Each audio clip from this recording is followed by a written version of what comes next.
Estás escuchando Memorias de los y las expobladoras de los fundos Puñir y Releco, una iniciativa financiada por la Seremi de las Culturas, las Artes y el Patrimonio de la región de Los Ríos, a través de su programa Cultura, Memoria y Derechos Humanos, y ejecutada por la Corporación Entre Lagos y Montañas.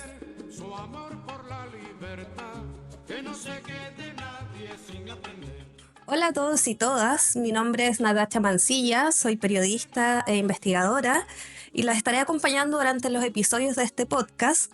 Saludamos a las personas que nos están escuchando y nos siguen en las diferentes redes sociales asociadas, tanto las que tienen que ver con la Corporación Entre Lagos y Montañas, los organizadores y creadores de esta importante iniciativa de comunicación. También queremos darle las gracias, como siempre, al apoyo de Somos Noticias, quien además nos está retransmitiendo por sus redes sociales. Les queremos contar que saludamos a todos los socios y socias de la Corporación Entre Lagos y Montañas, que se componen por personas que fueron desplazadas forzadas de los fundos Puñir y Releco en lo que fue el antiguo complejo forestal y maderero Panguipulli, en la zona precordillerana de la región de Los Ríos. Y quienes han gestado esta iniciativa durante bastantes años ya vienen tratando de tener un espacio de conversación, un espacio de comunicación, por lo tanto ya poder dar inicio y que esto esté saliendo al aire es un gran logro para todas las personas que componen la organización. Este primer programa tiene por temática conocer sobre los fundos de Puñir y Releco, porque sabemos que nos escuchan personas de diferentes lugares del país, también de otros países, por lo tanto es importante dar a conocer esta iniciativa. Por otro lado, dar a conocer lo que fue este crimen de lesa humanidad conocido como el desplazamiento forzado y sobre todo poder conocer sobre las historias de vida de las personas que habitaron estos lugares, particularmente los fundos que nos interesan, que fueron los poblados de Puñir y Releco, que además han desaparecido, es decir, al día de hoy no existen. Por otro lado, mencionar que nos interesa conocer sobre la historia de la comuna de Panguipulli, porque este episodio de violencia sistemática y generalizada también es algo un poco invisibilizado hasta los días de hoy. Y por lo tanto queremos generar un espacio de aprendizaje colectivo sobre derechos humanos, construir otras memorias y sobre el pasado reciente de esta zona. Y también, ¿por qué no?, pensar en otros futuros posibles, es decir, ¿qué cosas podríamos transformar de nuestro presente para construir un futuro más justo? Es decir, con base en la justicia para todas las personas que habitaron estos lugares y que el día de hoy se encuentran movilizadas. Saludamos a la señora Sonia, le damos la bienvenida también a este programa, agradecemos su presencia, ella nos acompaña desde Lanco y vamos a estar conversando con usted un ratito más en profundidad. No sé si quiere saludar a las personas que nos están viendo y nos están escuchando por Spotify. Sí, hola, buenas tardes. Bueno, yo soy Sonia Hernández. Me alegro que hagan esto porque ya es algo que nos conviene a todos, los que fuimos perjudicados. Y bueno, sería que salga toda la luz. Gracias por hacer esta entrevista. Muchas gracias, señora Sonia. También saludamos a la directiva de la organización Entre Lagos y Montañas, quienes también nos van a estar acompañando en estos capítulos y quienes han gestado y han apoyado para que podamos generar estas iniciativas de comunicación y también de educación. Entonces, justamente en torno a este último eje, tenemos una sección educativa preparada para todos los programas y el día de hoy queremos hacernos la siguiente pregunta. Para quienes no conocen o no saben sobre el tema, queremos cuestionarnos ¿y qué es el COFOMAP? Tanto que se habla de estas organizaciones de personas desplazadas que vivieron en el complejo forestal y maderero Panguipulli, pero no mucha gente sabe lo que es. O sea, hay diferentes versiones, interpretaciones, incluso hay gente que dice que esto era una iniciativa de extremistas de izquierda y en realidad por lo que conocemos y por lo que hemos investigado también en conjunto con las organizaciones y otros colegas, nos hemos dado cuenta que era una iniciativa territorial bastante importante porque es una experiencia de cogestión. Entonces, contarles que el COFOMAP fue una empresa forestal que se forma durante el gobierno de la Unidad Popular a partir de la expropiación de 21 fondos forestales a los latifundistas. Es creada formalmente en el año 1971, abarcando durante su proceso más de 400.000 hectáreas de terreno, es decir, todo lo que es la actual precordillera de la región de Los Ríos. fue la empresa estatal más importante en el rubro forestal a nivel nacional en su época, administrada a través de un modelo de cogestión entre trabajadores y también entidades técnicas del Estado como fue la Corfo. En su interior existían diversos poblados, de los cuales justamente vamos a estar hablando estos programas, estos episodios, que poseían servicios básicos para la población, como fueron postas, escuelas, servicios de radiodifusión, una red de caminos cordilleranos, entre otros, cuya infraestructura dio vida a los asentamientos y pueblos donde residían los trabajadores con sus familias, que constituyeron una población de 20.000 habitantes al año 1972, en toda la extensión de esta empresa estatal. Es decir, en la precordillera de la actual región de Los Ríos llegaron a vivir 20.000 personas el año 1972, y de esto justamente vamos a estar conversando porque claramente fueron procesos que generaron distintos asentamientos con personas que dieron distintas formas de vida que se desarrollaron en la montaña. Entonces, terminada nuestra sección educativa, porque vamos a seguir ahondando en esta y otras temáticas para ir aprendiendo programa a programa, les recordamos que nos interesa conversar particularmente sobre los fundos Puñir y Releco, y tenemos a nuestra invitada, la señora Sonia, preparada para poder conocer y exponer su experiencia. Nos viene a compartir también un poco sobre su vida y la de su familia. Entonces, señora Sonia, le damos nuevamente la bienvenida. Gracias. Agradecemos que usted hoy día nos pueda acompañar. Sabemos que tampoco para nadie es fácil hoy en día venir a estos espacios y además un poco ir dando vuelta al pasado. Sí. Entonces es muy importante también que usted haya tomado la decisión de poder representar a su organización y a todas las personas que además tienen mucho que contar y hasta el día de hoy no lo han podido hacer. Sí. Entonces, señora Sonia, a mí me interesa mucho saber un poco más sobre usted. Entonces quería preguntarle, ¿cómo llegó su familia a vivir al Fundo? ¿O cómo recuerda usted la infancia o la historia familiar? Bueno, mi infancia más que nada, porque yo, como le digo, nací en Puñir. Mis padres vivían en Puñir cuando yo nací. Entonces más puedo contar mi infancia, porque como ellos llegaron no lo sé. Pero sé que llegaron con los primeros patrones que hubieron en Puñir. Los primeros, los bravos que eran ellos. Con ellos llegaron mis papás. Y ahí nací yo, creo, en Puñir. Y toda mi infancia fue de Puñir, pues estudié en Puñir. Mis papás trabajaban en Puñir, era obrero en Puñir. Mi mamá daba pensión en esos años en Puñir. Bueno, yo después estudié en Puñir, en el colegio de Puñir. Me casé ahí también en Puñir yo. Y así fue mi época de infancia, porque yo estudié en el colegio de Puñir. Ahí me conocí con mi esposo en el colegio. Y después los salimos y los casamos ahí mismo. Y ahí seguí yo con mi vida aparte de matrimonio. ¿Y eso en qué años más o menos habrá sido? Bueno, yo me casé el 72. El 72. El ya. 72. Yo tenía 15 años cuando me casé. Y ahí usted se queda viviendo en el mismo pueblo. En el mismo pueblito ahí, porque el fondo los pasaba a casitas, que vivíamos en unas casitas que los pasaba. Y ahí seguimos nuestra vida nosotros, en Puñir. Y eso fue en la época del complejo. Sí, en el complejo. ¿Y su marido en qué trabaja? Trabajó en el complejo también. Él trabajó en el complejo muchos años. Y después siguió trabajando, en el complejo, después trabajó con don Julio Ponce, que después empezaron a llegar otros patrones ahí. Trabajó con muchos patrones, trabajó con los Lucy. Fue los últimos que, cuando ya los sacaron, fue con los Lucy. Pero trabajó toda la vida ahí igual. Uh-huh. Y cuénteme, su padre y su madre, ¿cómo se llamaban? Mi mamá se llamaba Ruth de Vitalia, no comillas. Mi papá José Hernández. ¿Y ellos se conocen en el Fundo? Parece que llegaron casados ellos ahí, Ya. al fondo. ¿Y su marido de qué trabajaba en el Fundo en específico? ¿Qué rol tenía? Bueno, por el tiempo del complejo trabajaba en madera, para las cordilleras. En los aserraderos. En los aserraderos. Sí, y después trabajaba de campero. Fue campero muchos años. Después, porque cuando ya se terminó el complejo, ya después llegaron otros patrones y ahí empezó con los luces. ¿Y usted se acuerda, usted menciona a Julio Ponce Lerú, que en ese entonces era yerno de Augusto De Pinochet? Augusto Pinochet, sí. ¿Usted recuerda a qué es lo que llega Julio Ponce Lerú en específico al fondo? Es que Julio Ponce siempre tuvo administrador nomás, pues si poco se veía él. Siempre fue su administrador, que fue don Rutilio Vargas. Él era el administrador de Julio Ponce en esos años. Y usted, pasando un poco a otra temática, ¿qué recuerdos tiene usted de su vida en la localidad? ¿Qué cosas hacían en el fondo?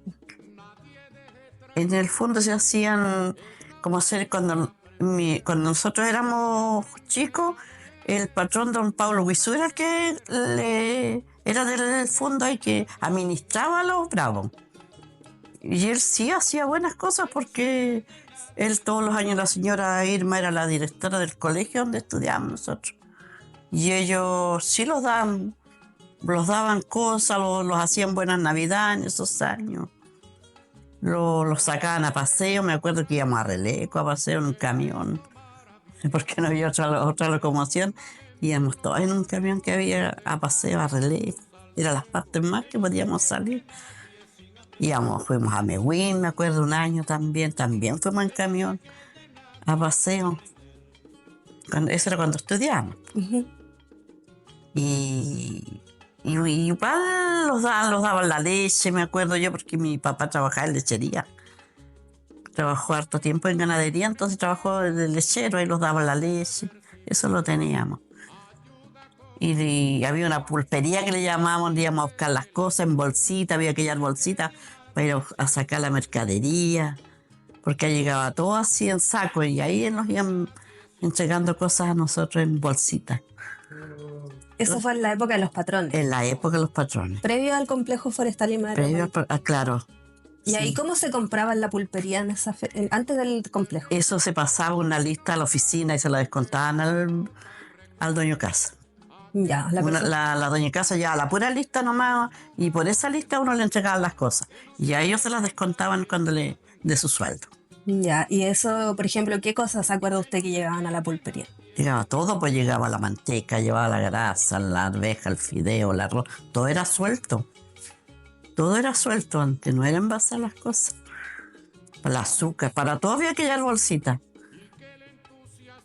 Y ahí, por ejemplo, eso era una vez al mes. Era una vez al mes, sí. Y, por ejemplo, ¿qué cosas se hacían en torno a la pulpería? Porque me imagino que la gente se encontraba ese día como cuando se van a pagar los adultos Eso, mayores. sí, claro, sí hacía una fila, pues. Una fila y todo ahí con sus cositas para recibir sus cosas. Mm, Y esa era la casa de piedra que está en Puñera. ya. A esa casa íbamos, a esa casona íbamos, a recibir la pulpería. Y le dicen casa de piedra porque es de piedra. Es de piedra. Es que para las personas que no conocemos, para Sí, pues. imaginarnos un poco, Sí, esa es la casa de piedra que había en Puñera, que hay en Puñera todavía. todavía está. Todavía está por la orilla del lago, por ahí está. Ya. Pero como de esas casonas que quedan Sí. todavía. Oiga, y usted me comentaba previo al programa que también le tocó andar en barco a vapor, ¿o no? Sí, pues, esa era la locomoción que teníamos. Pues en el Bascuñán solía andar lancha, para los 18 ponía el barco con lancha porque se hacía chico el barco. En elenco también andaban, también le ponían lancha al elenco porque se hacía chico, que la gente bajaba casi toda una vez al mes, po. O era los martes y los viernes, porque no pasaba todos los días el barco, eran 2 veces en la semana. Así que esos 2 días de la semana había que aprovecharlo, que no había otra locomoción. Ya, y ahí llegaban a Panguipulli. Llegábamos a Pañipuy. ¿Y cómo era el trayecto? ¿Usted se acuerda de alguna...? Sí, porque nosotros subíamos en Puñer, de Puñer pasaba Nilce, pasaba Coihueco, el elenco total que llegábamos a las 11 de la mañana a Puñer. ¿Y salían alas? A las 4 teníamos las 4 de la todos de mañana. vuelta. No, pasaba a las 9 el barco por Puñer. Llegábamos a las 11 de la mañana a Puñer. Y después la vuelta en la tarde era a las 4 de la tarde. Ahí ya teníamos que venirlos todos al barco porque el que quedaba, quedaba. El barco piteaba y era porque estaba listo para salir. O sea, no era fácil moverse, No. salir del fondo. No, ¿Y la distancia entre Puñir y Releco, cuánto habrá sido más o menos caminando, por ejemplo? habrá sido de unas 3 horas. 3 horas. por la cordillera, porque era por la cordillera, pues no había barco para allá, pues era puro Claro. camino de tierra. O caminando o en camión. Que en vehículos, si era lejito. Mm. Yo siempre íbamos a los jugarretes de pelota. Yo me iba con mis papás, íbamos a los jugarretes de pelota cuando íbamos a ir a jugarle a Releco. Ahí íbamos en camión, pues. Pues daban el camión y salíamos tempranito. Todas llevando canastos con cosas para comer allá, hacíamos allá, a las jugarretas de pelota. Y allá va la vuelta, era lo bueno.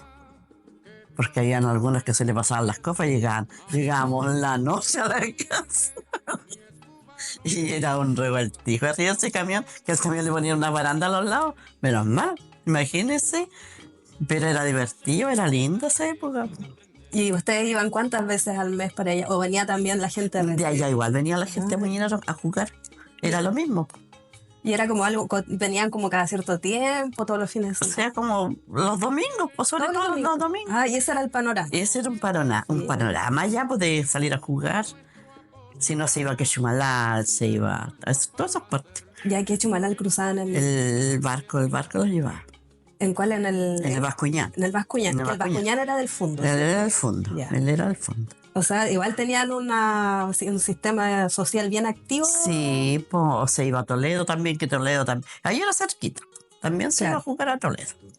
Sí, todo eso se hacía.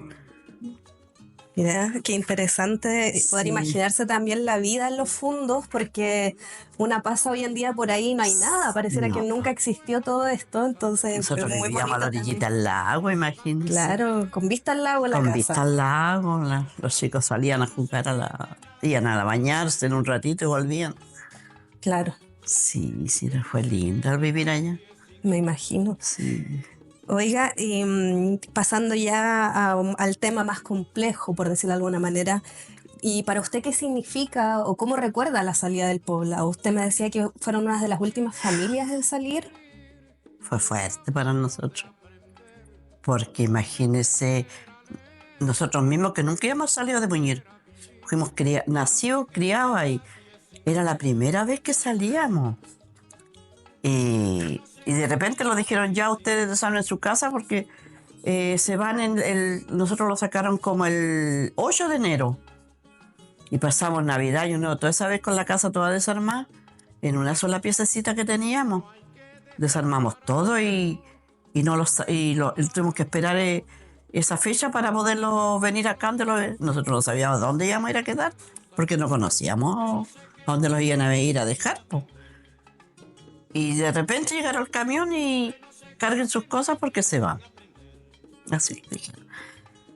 Nosotros esperamos porque con esa casa desarmada y que no... Esperando que los vayan a buscar y no los iban a buscar, pues de repente ya dijeron, ya mañana les toca a ustedes que se vayan.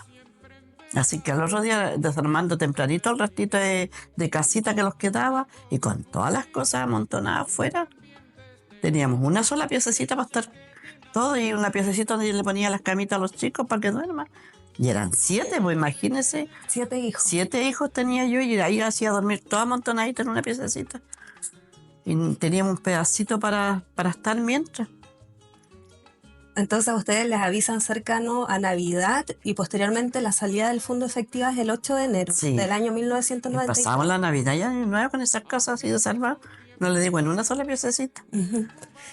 Y señora Sonia, una consulta. Usted acaba de mencionar que les fueron avisando casa por casa. Entonces, ¿cuántas familias más o menos quedaban en esta situación a principios de la década del 90? Que usted recuerde. Es que fueron a todos sacando así, como hacer una semana sacaban como 2, 3, o la otra semana otros tantos así. Así fueron. Ese día que nosotros salieron como 3 personas más, 3 familias. 3 familias.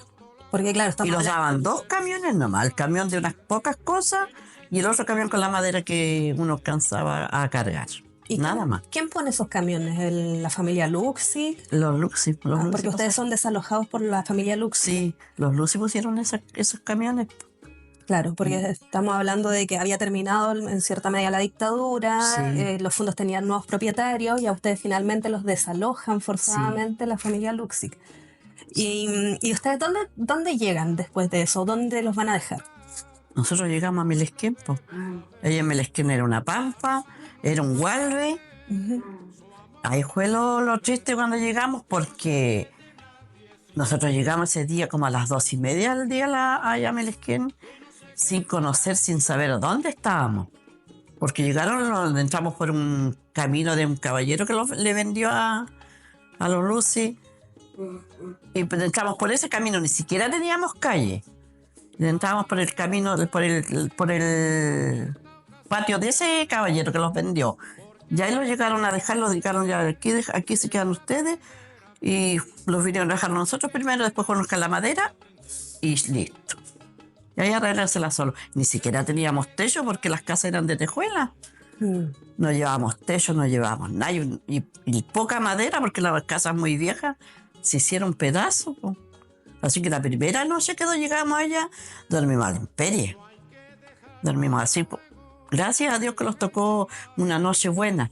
Claro, verano. Verano. Y llegamos a la intemperie y los chicos todos durmiendo así. Nosotros, me acuerdo que mi esposo paró unos palos y puso un nylon por el rocío. Y así dormimos la primera noche. ¿Y ustedes entonces, el camión sale por tierra o cruza el lago también? No, por tierra ya había tierra. camino. Ya había camino en ese tiempo. Sí, había camino en ese tiempo. ¿Y ustedes conocían Melesquén? Para las personas que nos están escuchando, nos están viendo, Melesquén es una localidad rural que queda cerca de Panguipulli. Sí. Un poco antes de llegar desde Lanco hacia Panguipulli, que antiguamente no era una localidad como tal, pero posteriormente se transforma en lo que es hoy en día un asentamiento, principalmente por familias que fueron desplazadas del complejo.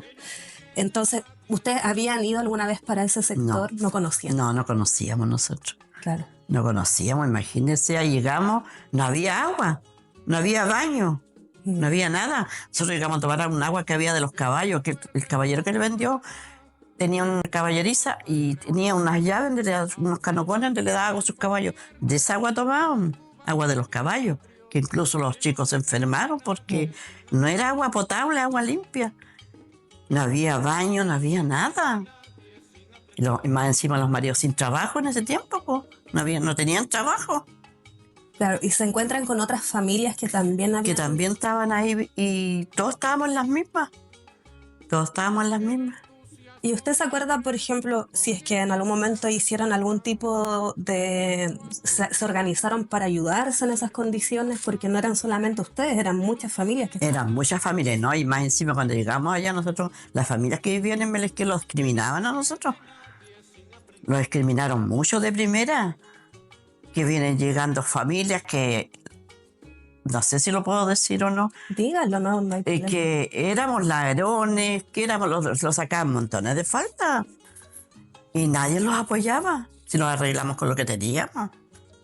¿Y por qué era eso? Porque ustedes... Es que nosotros no los conocíamos, ellos ni ellos nosotros. Ellos, yo creo que los vieron de repente llegar allá. Claro. Y ellos, no sé, porque como eran antiguos en Melesquén, ellos se creían más de ahí, pues de su zona. Y nosotros no teníamos ni un conocimiento de eso. Imagínense, los chicos en la noche dormían, una noche llovió, los chicos se levantaron, lo primero que hicieron meter los pies al agua porque no teníamos piso y vivíamos en el pasto. Llovió y ese como era un gualbe, era húmedo, se hacía agua, los chicos se levantaban y los metían los pies al agua. Así vivimos. Y los niños y las niñas me imagino que sin poder estudiar. No, pues todavía no, en ese tiempo, bueno, todavía no empezaban las clases. Cuando recién los llegamos, después ya los matriculamos para ponerlos al colegio. Pero sufrimos mucho ahí. Después ya empezamos a hacer más ambiente. Ya fuimos a la municipalidad, pero la fonola en esos años se usaban las fonolitas. Y eso lo dieron para ponerle techo. No teníamos techo. Claro, y ahí se forma un campamento. Claro, como campamento. Cada uno tenía su pedacito de tierra. Y ahí mi esposo hizo un pozo negro. Y eso era para todos los vecinos que venían llegando. Para poder que vayan al baño ahí, ese pozo negro que hizo. ¿Y de la gente que llega allá viene solo del Fundo Puñir o viene de otros fundos? De Puñir, eran casi todos de Puñir. Todos de Puñir. Por eso todavía todos los conocemos ahí, porque éramos todos de ahí. Claro. Todos vivimos todos en una sola población.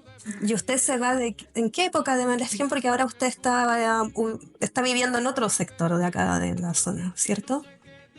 No, pues yo vivo en Melesquén. ¿En Melesquén? En Melesquén. Donde me fueron a dejar ahí estoy. Ah, ya. Ahí mismo ¿Y el estoy. Lanco trabaja simplemente? No, Perdón, ay, sí, estoy confundida yo. No, yo vivo en Melesquén, o sea, me los fueron a dejar a Melesquén y ahí he vivido siempre. Ya. Entonces se quedó ahí y ustedes recibieron casa. Pero eso fue al año después, pues, Ya. que lo hicieron una vivienda de emergencia, Claro. una vivienda de emergencia. Y yo más encima traía a mi niña que era inválida. Yo tenía una niña inválida en esos años. Y esa la traía chiquitita yo. Menos mal que ahí estaba el colegio de las monjitas, ellas me ayudaban. Sufrí mucho con mis niños, yo no que eran muchos. Había un presidente de la Junta de Vecinos que se los iba a dejar mercadería a nosotros. Sí, fue bien difícil la vida cuando nosotros llegamos a Melesquén. Claro, me imagino. Sí. Señora Sonia, ¿usted quisiera agregar algo más? Algo que se le haya quedado en el tintero o no sé, me imagino que también quizás algún mensaje para la misma corporación a la que usted pertenece. Es que, ¿cómo le dijera yo? ¿Cómo me dice usted? Si quisiera comentar algo para ir finalizando ya la entrevista. Que ojalá hagan algo, que salga algo de lo que estamos ahora conversando, porque esa fue una injusticia grande que hicieron con todo. Porque no teníamos voz ni voto en esos años. No era como ahora que están mejor las leyes, ahora antes no. Antes hacía lo que ellos mandaban, no lo que uno decía. Porque imagínense ir de la noche a la mañana y sacarlo y venirlo a dejar acá. Como quien pesca algo y lo va a dejar ahí y ahí se queda. Eso no fue bonito para nadie. Para ninguno de los que vivimos ahí, porque todos llegaron iguales. Bueno, los que llegamos primero con los que sufrimos más, porque los otros ya nosotros le prestamos ayuda después a los demás. Entre todos se hacían sus casitas, sus mediaguas. Así era todo. Bueno, señora Sonia, le vamos a dar las gracias por habernos acompañado en este primer programa. Comentarles a las personas que nos están viendo, que nos están escuchando, que vamos a seguir hablando con algunas vecinas y vecinos de lo que fue Puñir y Releco. Le agradecemos mucho también que haya compartido su experiencia con nosotras. Así que eso, no sé si se quiere despedir. Sí, muchas gracias por la entrevista. Gracias por todo lo que hacen ustedes. A Alta también. A Chota, ¿cómo que te llamas? Chota le digo yo. Ricardo. Y a ustedes igual por su labor bonita que están haciendo, gracias. Porque es una labor bonita que están haciendo. Buena para todos. Y que sigan adelante nomás en esto. Suerte nomás. Bueno, le damos las gracias entonces a la señora Sonia Hernández que nos acompañó en este primer episodio. Y señora Sonia, usted le quería hacer una consulta. ¿Usted sabía cuál es la extensión que tenían los fondos Puñir y Releco en conjunto? ¿Sabe? Mire, yo le voy a contar. Los fondos Puñir y Releco tuvieron una extensión de 20.630 hectáreas. Tienen, de hecho, en la actualidad. Según el Plan de Desarrollo de la Infraestructura Habitacional y Social del Complejo Forestal y Maderero Panguipulli, que se publica el año 1972, se menciona que para ese año en el Fondo Puñir y Releco existían escuelas, pulperías para abastecimiento y además existían 181 casas habitación donde vivieron familias. Esto significa que eran casas más allá de lo que se conocía como los colectivos que se armaban también en los fondos. Sí, pues en eso vivíamos nosotros, los colectivos. También se comenta dentro de ese mismo estudio que las pulperías funcionaban también como un centro de desarrollo de la vida social, porque la gente se encontraba, se saludaba, se preguntaba por las familias. Por eso le preguntaba a usted antes, que si se acuerda qué cosas en específico pasaban en ese contexto de pulpería. No sé si se acordará de algo ahora. Sí, porque ellos se encontraban con todos. Es que todos éramos como del pueblo ahí, po. Claro. Que era un pueblito ese igual, Puñir. Sí, pues exactamente. Sí, pues era un pueblito ese. Entonces también lo que dice este estudio es que era una forma de abastecimiento que era bien logístico, como bien estratégico dentro del poblado. Además ahí se podía, como nos comentaba bien usted, adquirir diferentes tipos de alimentos, incluso algunos implementos, herramientas para sostener la vida en estas zonas que igual eran aisladas y como bien decía usted, era la precordillera, o sea, zonas heladas con inviernos extensos, mucha lluvia, nieve, etcétera. Entonces ahí tenemos también un dato para poder ir entendiendo cómo era la vida en estos lugares dentro de la precordillera de la comuna de Panguipulli, y no solo de Panguipulli, porque también, como vamos a ver en los próximos programas, el complejo abarcó la comuna de Futrono, de Los Lagos, y ahí vamos a estar conversando también un poquito sobre eso. Así que les damos las gracias por habernos sintonizado, por haber visto este programa. Mi nombre es Natacha Mancilla, soy periodista y también investigadora, y nos encontramos en el próximo episodio de Memorias de los y las expobladoras de los fundos Puñiri y Releco. Les recordamos que nos pueden volver a escuchar por las cuentas de Spotify y YouTube de la Corporación Entre Lagos y Montañas, y también por las redes sociales de nuestro medio asociado Somos Noticias, a quienes les damos las gracias también por estarnos apoyando en esta iniciativa. Acabas de escuchar el podcast Memorias de los y las expobladoras de los fundos Puñiri y Releco, una iniciativa financiada por la Seremi de las Culturas, las Artes y el Patrimonio de la Región de los Ríos, a través de su programa Cultura, Memoria y Derechos Humanos, y ejecutada por la Corporación Entre Lagos y Montañas.